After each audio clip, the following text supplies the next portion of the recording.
OnePlus ஓட Ace lineup யூசுவலா China exclusive தான். ஆனா பல Ace phones globally R இல்ல Nord சீரிஸ்ல லான்ச் ஆயிருக்கு. சோ அதனால OnePlus Chinaல புதுசா ஒரு Ace phone லான்ச் பண்ணையில என்னதான் பண்ணிருக்காங்கன்னு பார்க்கிறதுக்கு கொஞ்சம் இன்ட்ரஸ்டிங்கா இருக்கும். இன்னைக்கு நம்ம பார்க்க போறது இது வரைக்கும் OnePlus லான்ச் பண்ணதுலயே ரொம்ப பவர்ஃபுல்லான Ace OnePlus Ace 5 Ultra. So இதெல்லாம் என்ன எடுத்துட்டு வந்திருக்காங்க? அதை பார்க்கிறதுக்கு முன்னாடி என் பேர் ஆஷ், நீங்க பார்த்துட்டு இருக்கிறது C4 Tech தமிழ். வீடியோக்கு போலாம்.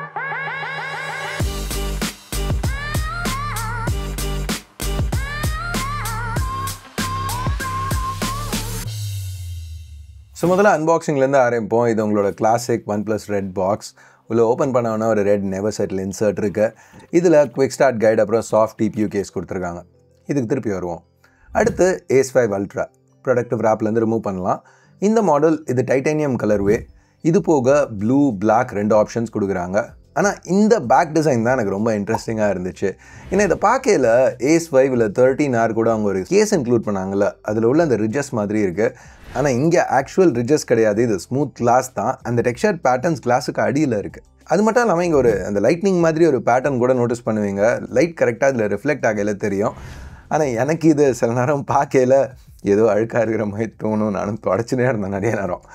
பட் எனிவேஸ் கேஸோடு பார்த்தீங்கன்னா இப்படி தான் இருக்கும். கொஞ்சம் மியூட்டட் லுக் இருக்குது. பாக்ஸில் இது போக sim ejector tool, red USB cable, அப்புறம் 100 வாட் சூப்பர் வூக் சார்ஜர் கொடுத்துருக்காங்க. இப்போ இந்த Ace 5 Ultra 210 கிராம்ஸோட கம்மியாக தான் வே ஆகுது. திக்னஸும் 8.1 mm. ஆனால் 6700 mAh பேட்டரி இன்க்ளூட் பண்ணியிருக்காங்க. ஸோ அந்த 100 வாட் சார்ஜர் யூஸ் பண்ணி சார்ஜ் பண்ணால் 18 நிமிஷத்தில் 50%, 42 நிமிஷத்தில் 100% சார்ஜ் பண்ண முடியும்.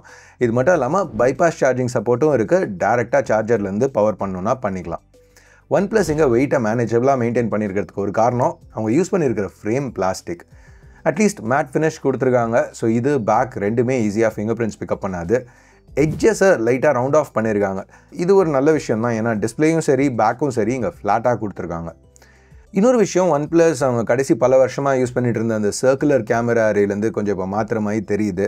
இங்கே திருப்பியும் ஃப்ளாட்டாக லாங்காக ஒரு கேமரா அரே எடுத்துகிட்டு வந்திருக்காங்க. கேமராஸ்க்கு நம்ம வருவோம். இங்கே நீங்கள் நோட் பண்ண வேண்டிய ஒரு விஷயம், டாப்பில் IR பிளாஸ்டர் கொடுத்துருக்காங்க. ஸோ வீடை சுற்றி அப்ளையன்சஸ் கண்ட்ரோல் பண்ணணுன்னா பண்ணிக்கலாம். ட்ரெடிஷ்னல் அலர்ட் ஸ்லைடருக்கு பதிலாக ஒரு ஷார்ட்கட் கீ. ஸோ இதை உங்களுக்கு வேணுங்கிற மாதிரி ப்ரோக்ராம் பண்ணிக்கலாம் பல விஷயங்கள் பண்ணுறதுக்கு.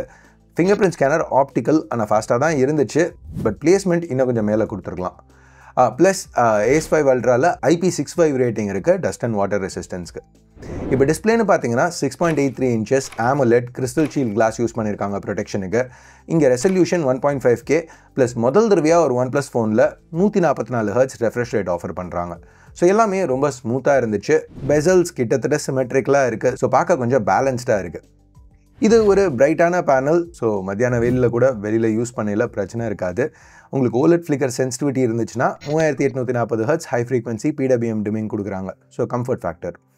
இங்கே ஸ்டெரியோ ஸ்பீக்கர்ஸும் இருக்குது. ரிச்சாக பேலன்ஸ்டாக இருக்குது. அந்த டிஸ்பிளேயை நல்லா காம்ப்ளிமெண்ட் பண்ணுது. ஸோ நீங்கள் வீடியோஸ் பார்த்தாலும் சரி, கேம்ஸ் விளையாடினாலும் சரி, அந்த ஆடியோ விஷுவல் எக்ஸ்பீரியன்ஸ் நல்லா தான் இருக்குது. வெல், கேமிங் எக்ஸ்பீரியன்ஸ் நல்லா இருக்கணும்னா பவர்ஃபுல்லான சிப் வேணும். ஸோ அதையும் OnePlus ஆஃபர் பண்ணுறாங்க. ஏன்னா அவங்க யூஸ் பண்ணியிருக்கிறது MediaTekோட Dimensity 9400+. அது இணையா ப்ளஸ்ன்னு கேட்டிங்கன்னா பேசிக்காக அதே Dimensity 9400 தான், ஆனால் பெட்டராக பின்னான வெர்ஷன். ஸோ அந்த ப்ரைம் X925 கோர் இங்கே ஒரு 100 MHz அதிகமாக கிளாக் ஆகிருக்கு. ஸோ ஒரு சின்ன பர்ஃபார்மன்ஸ் பூஸ்ட் கிடைக்குது, அவ்வளோதான். பதுவே இந்த மாதிரி கொஞ்சம் வித்தியாசமான வீடியோஸ் பார்க்குறது உங்களுக்கு பிடிச்சிருந்துச்சுன்னா மறக்காமல் கீழே இருக்க தம்ஸ் அப் பட்டனை ப்ரெஸ் பண்ணுங்கள். சப்ஸ்கிரைப் பண்ணலன்னா சப்ஸ்கிரைப் பட்டனையும் ப்ரெஸ் பண்ணுங்கள். சரி, இந்த Dimensity 9400+ கூட 12 இல்லை 16 GB LPDDR5X ரேமும் 256 512 GB இல்லை 1 TB வரைக்கும் UFS 4 ஸ்டோரேஜும் பேர் பண்ணியிருக்காங்க. ஸோ ஃபாஸ்ட்டாக இருக்குது. Benchmark results solid. Real world யூஸ்லேயும் பெர்ஃபார்மன்ஸ் நல்லா தான் இருந்தது. பட் இந்த வருஷம் நம்ம பார்த்த கிட்டத்தட்ட எல்லா ஃப்ளாக்ஷிப் ஃபோன்ஸ் மாதிரியே இதுலேயும் ஏறக்குறைய பாதி பர்ஃபார்மன்ஸ் 20 நிமிஷம் ஸ்ட்ரெஸ் டெஸ்ட்டில் லாஸ் ஆகுது. ஆனால் இங்கே எதிர்பார்க்காத விஷயம் என்னென்னா டெம்பரேச்சர்ஸ் 40 டிகிரி தாண்டவே இல்லை. ஸோ நல்லாவே ஹெட்ரூம் இருக்குது. OnePlus இதை புஷ் பண்ணணும்னு நினச்சாங்கன்னா பண்ண முடியும், பண்ணுவாங்களான்னு தெரியாது. மற்றபடி Dimensity 9400+ நம்ம ஏற்கனவே பார்த்தது தான். மோஸ்ட்டாக எல்லா கேம்ஸையும் நல்லா தான் ஹேண்டில் பண்ணுது. ஸோ இங்கே டாப் ஹார்ட்வேர் போக நிறைய கேமிங் ஃபோக்கஸ் ஃபீச்சர்ஸும் OnePlus ஆஃபர் பண்ணுறாங்க. Performance profiles, super resolution, frame ஜென்ரேஷனுக்கு சப்போர்ட். இது மட்டும் இல்லாமல் ஒரு சில specialised chips, wifi performance, touch response improve பண்ணுறதுக்காக இன்க்ளூட் பண்ணியிருக்காங்க. ஸோ இங்கே ஒரு நல்ல வெல் ரவுண்டட் கேமிங் எக்ஸ்பீரியன்ஸ் கிடைக்குது. இப்போ Ace 5 Ultra ஒரு கேமரா சென்ட்ரிக் ஃபோன்லாம் கிடையாது. பட் கேமராஸ் டீசெண்டாக இருக்குது. Primary 50 mega pixel Sony IMX906 பல ஃபோன்ஸில் நம்ம பார்த்த சிப் தான். ஸோ இது ஓரளவுக்கு பெரிய சென்சர் 1/1.56 இன்ச்சஸ் ஆப்டிகலி ஸ்டேபிளைஸ்ட் f1.8 லென்ஸோட பேர் பண்ணியிருக்காங்க. டே டைமில் ரிசல்ட்ஸ் நல்லா தான் இருக்குது. இமேஜஸ் டீட்டெயில்டாக சூப்பரான டைனாமிக் ரேஞ்சோட ஒயிட் பேலன்ஸும் ஆக்யூரேட்டாக தான் இருந்துச்சு. லோ லைட் கண்டிஷன்ஸில் கூட பர்ஃபார்மன்ஸை அக்செப்டபுள்னு சொல்லலாம். இந்த கேட்டகரிக்கு அபவ் ஆவரேஜ். செகண்டரி கேமரா ஒரு 8 மெகா பிக்சல் அல்ட்ரா வைட். இது ரொம்ப மீடியோக்கரான கேமரா தான். இமேஜஸ் கொஞ்சம் அண்டர் எக்ஸ்போஸ்டாகவும் இருந்தது ப்ரைமரி சென்சரோட கம்பேர் பண்ணல. கலர்ஸ் கொஞ்சம் கன்சிஸ்டடாக மெயின்டைன் பண்ணியிருக்காங்க. நோட் பண்ண வேண்டிய விஷயம் அதில் ஆட்டோ ஃபோக்கஸ் கிடையாது. ஸோ மேக்ரோஸ் எடுக்க முடியாது. வீடியோன்னு வரையில் 4K 60 வரைக்கும் ஷூட் பண்ண முடியும் ப்ரைமரி கேமரா யூஸ் பண்ணி. பட் நிறைய EIS ஜிட்டர் பிரச்சனை. இப்போ தான் ஒரு 2 வீடியோ முன்னாடி யாரோ கமெண்ட்ஸில் கேட்டாங்க, எல்லா பிராண்ட்லேயும் EIS ஜிட்டர் இருக்கா ப்ரோன்ட்டு. இல்லை இப்போலாம் வர OnePlusல இல்லைன்னு சொன்னேன். இந்த ஃபோனில் இருக்குது. செல்ஃபி வீடியோ 1080/30 லாக் பண்ணியிருக்காங்க. அதே EIS ஜிட்டரோட. ஆக்சுவல் செல்ஃபீஸ் நல்லா தான் இருந்துச்சு. பட் ஓவரால் கேமராஸ்னு பார்த்தீங்கன்னா ஆவரேஜ், அவ்வளோதான். பட் இந்த ஃபோனில் நம்ம ஆவரேஜ் கேமராஸ் தான் எதிர்பார்த்துட்டு இருந்தோம். ஏன்னா இந்த ஃபோன் இன்ஹேண்ட் ஃபீல் நல்லா இருக்குது, டிசைன் இன்ட்ரெஸ்டிங்காக இருக்குது, டிஸ்பிளே சூப்பராக இருக்குது, இன்டர்னல் ஜோன் டாப் டியர்னு சொல்லலாம். இது மட்டும் இல்லாமல் பெரிய ஹை கெப்பாசிட்டி பேட்ரி, இந்த box included fast charger. So நிறைய பாக்ஸஸ் செக் பண்ணுது. இப்போ சைனாவில் பார்த்தீங்கன்னா 2500 யுவான்லேருந்து ஸ்டார்ட் ஆகுது. ஸோ AS5ஓட 200 யுவான் அதிகம். ஏன் இப்போ AS5 பற்றி பேசுகிறேன் அப்படின்னு கேட்டிங்கன்னா, அந்த AS5 தான் குளோபலாக 13R லான்ச் ஆச்சு ஒரு சில சேஞ்சஸோட.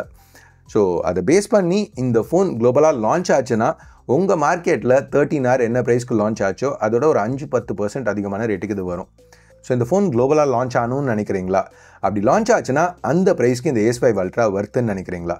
உங்கள் கருத்தை லைக் பட்டனுக்கு கீழே இருக்கிற கமெண்ட் செக்ஷனில் சொல்லுங்கள். ஸோ அவ்வளோதான் இந்த வீடியோ பார்த்ததுக்கு நன்றி. Ash out.